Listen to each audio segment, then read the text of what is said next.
Okay, this is lecture 12 of basic calculus 1. So, recall that we had discussed continuity, that is continuous functions and some algebra of continuous functions. So, today we will be discussing one result, specific result, and then some of its corollaries, which are themselves very important results on continuous functions, and solve some problems basing on those ideas. Okay. So, the main theorem here is the continuous image of a closed bounded interval is a closed bounded interval. That is our main result. We will not prove this result. In fact, it requires the completeness principle and some rigorous analytical tools to show that this really holds. So, what it says exactly is this one, though you remember in this form that the continuous image of a closed bounded interval is a closed bounded interval. So, actually it means this. Suppose D is a subset of R, it is some set of real numbers, and you have a function defined on this D taking real values. That function f, let it be continuous. And let us choose any closed bounded interval which is a b, a is less than or equal to b. We will really take a less than b, because equal to b will give a singleton. So, a is less than b, that is assumed here implicitly. Let us take one closed bounded interval and which is a subset of D. So, that means D is such a set which contains at least one closed bounded interval. Of course, we are only interested in defining continuous functions on intervals or unions of intervals. So, this assumption is not a big thing for us. So, suppose D contains such a closed interval. Now, let us take any closed interval a b which is a subset of D. Then its image which is f of a b. So, that means it is the set of all values f of x such that x varies over the closed interval a b. So, recall that this is denoted by f of a b. So, this f of a b will be equal to a closed bounded interval which is c d for some c less than or equal to d. If f is a constant function, of course, you may get equal to. So, here we will take equal to sign also a possibility. This is what we mean by the continuous image of a closed bounded interval, that is f of a b is a closed bounded interval which is c d, where f is assumed to be continuous. This is the main theorem. So, this may not happen if f is not continuous, or you do not start with a closed bounded interval. Even if f is continuous, you may not reach a similar interval there. Many things can happen. So, we will not prove this, but this is what we are going to use. And usually in calculus we do not define functions over any arbitrary subsets to R, we do not concern them usually. So, again there is a reformulation of this theorem, where we start directly that f is defined on the closed interval a b. So, that is how it is usually mentioned. Let f from a b to R be continuous. Then its range which is f of a b is equal to c d for some c less than or equal to d. That is a very convenient form to use. Okay. So, once we understand this, we can go to the next theorem which is will follow from this exactly. So, which is called the extreme value theorem. Let us try to understand what it says. It says that first of all, if f from a b to R is continuous, then there is a number which is minimum of all f x x belongs to a b. And now that follows, because f of a b, this is really f of a b, this one, that is equal to c d.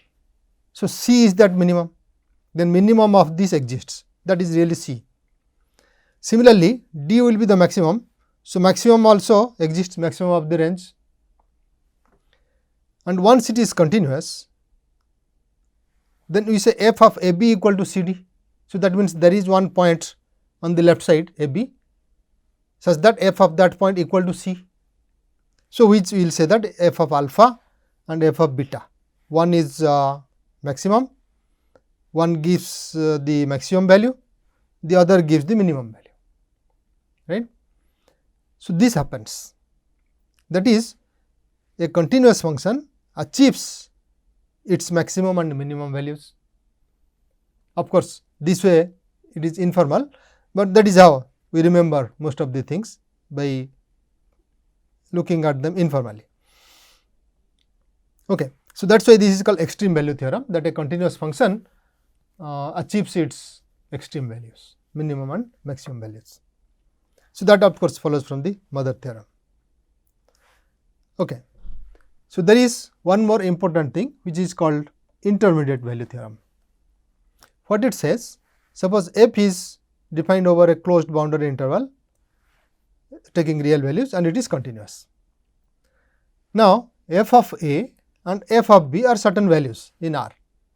You take any point in between f of a and f of b, say it is y0. Look at the picture. Then it says that there exists a point C in a b such that f of c equal to y0. Extreme value theorem says that C and D, the minimum and maximum of f in the range, are achieved. That is, there are some points alpha and beta where f of alpha, f of beta gives us the minimum and maximum. But here it says, it is going a bit further, it says that between f and fb, you choose any number, that is also achieved.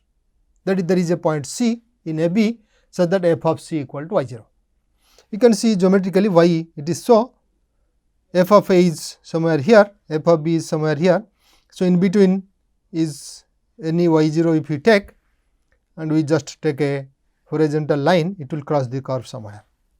That gives us the point. Of course, it does not say there is a unique one, right. Suppose it goes on coming down and again, and you draw one line, it can hit at many of the points. So, there can be many points, but there exists one, that is what. On the other hand, if it is not continuous, for example, like this may not happen in the second picture. So, there is a point if I choose between 2 and 3 something, say 2.5, then draw that horizontal line, it will never hit the curve anywhere. So, there is no point in the x axis such that f of x is equal to 2.5, but that is between 2 and 3, right. So, that is what intermediate value theorem says. Extreme value theorem, two extremes, intermediate value theorem says even in between points are also achieved. Again, this follows from the mother theorem, main theorem, that f of a b equal to c comma d. So, something between minimum and maximum, if you choose any 2 points, those 2 points also are achieved. That is what extreme value theorem says. But here what we do? We take f of a b. So, consider in particular f a and f b. These are 2 numbers.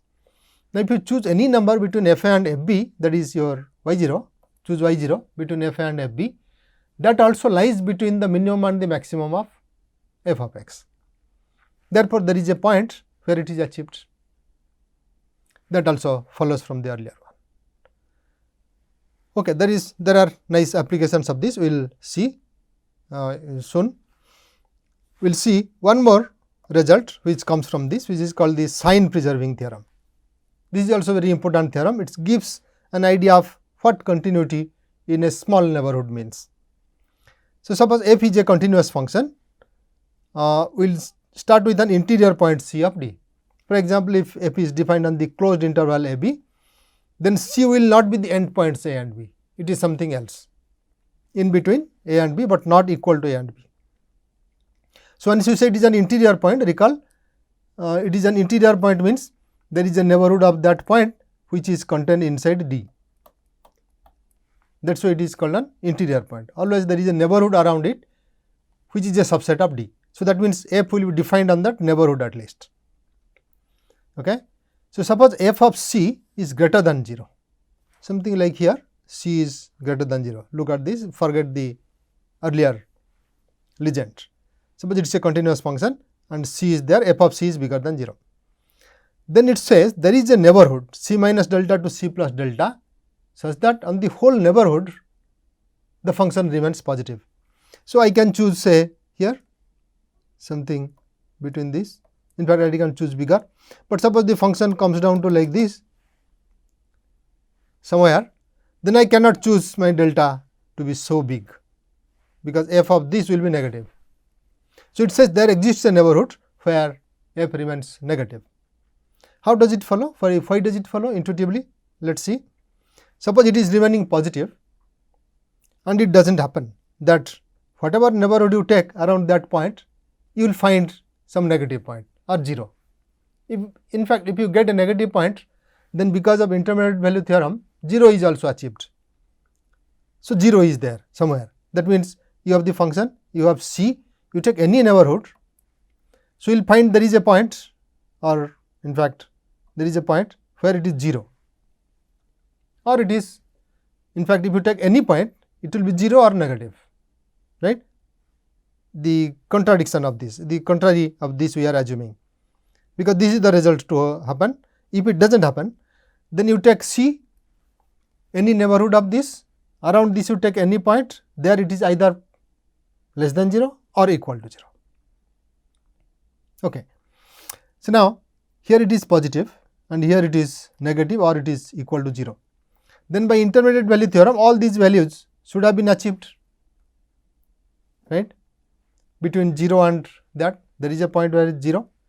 So, once all these values, say this is, there is no 0 elsewhere here, we can always choose one point, after that there is 0 is never taken, otherwise everywhere it is 0, and directly from that point it will fall to 0, it will not be continuous. That is our intuitive feeling.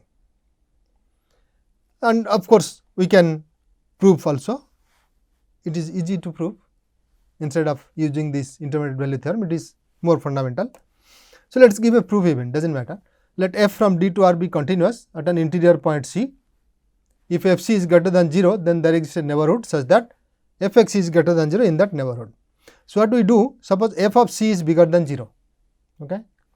So, it looks something like this, c, and f of c is bigger than 0 somewhere here. Then what we do? We start with something which is difference between 0 and this, that height we will take, that we will take as epsilon. So, that we will get a corresponding neighborhood where this will lie between f of x minus f c will lie between that epsilon, right. So, let us choose something less than that, so less than half of that even. So, we will see what is the advantage of choosing that. Suppose f c is bigger than 0. Now, let us take epsilon equal to f c by 2, difference from 0 to f of c, f c by 2. Now, for this epsilon, since f is continuous, there is a delta greater than 0 such that whenever x belongs to c minus delta to c plus delta, this neighborhood, we have f x and f c difference should be less than epsilon, which is f c by 2. Now, if you rewrite this as an inequality, this says f c minus f c by 2 less than f x less than f c plus f c by 2, which gives you f c by 2 less than f x less than 3 f c by 2, right. So, there is a neighborhood which is c minus delta to c plus delta such that for each point in that neighborhood, f of x lies between f c by 2 to 3 f c by 2, but f c by 2 is greater than 0, therefore, f x is greater than 0. That is, for each x in the neighborhood c minus delta to c plus delta, our f of x is bigger than 0, and that is the proof. Okay. So, now this says about the interior point. C is an interior point, that means around C there is a neighborhood which is contained inside D. Suppose it is not an interior point, but we are concerned about intervals. D is an interval and C is one of the endpoints of D, right. So, suppose something like AP is from AB to R, it is also continuous at x equal to A, and FA is greater than 0. Then what can we say about the neighborhood? We can't say there is a neighborhood around A which is inside it, but we have only a right neighborhood which is contained inside the domain which is closed A open B. So, in that case really the result comes to this, there is a delta greater than 0 such that f x remains positive in the neighborhood A to A plus delta. That of course is covered in this same proof, because by definition when you say continuous at a left hand point, we will have a right neighborhood only where these things happen. Therefore, the same proof we will let little modification. Instead of this, we will be taking here c to c plus delta and continue the proof.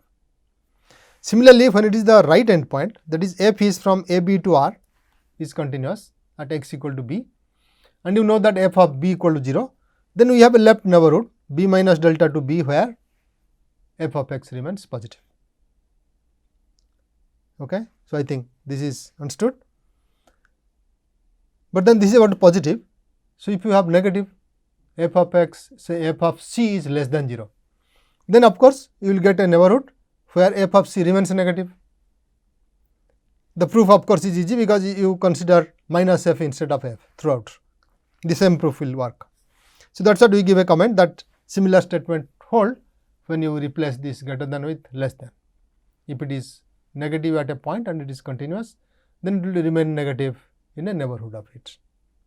In fact, you can think of it is bigger than some number k, right? F of c is bigger than k.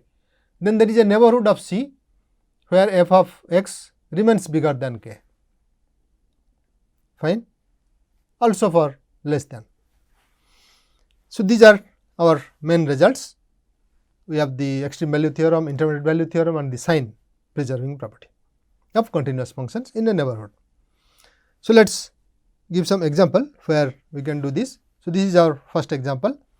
We have a, b, c, d is a square. So, that means it is something like this. Let us name them following some order.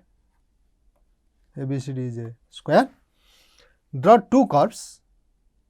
So, what are the curves? They are assumed to be graphs of continuous functions. That means, you do not do like this. You should not do like this. They cannot come back to this side. Is that okay? That will not be happening there. Okay. Suppose we start with a curve which is assumed to be a continuous function. So, then in that case, what will happen?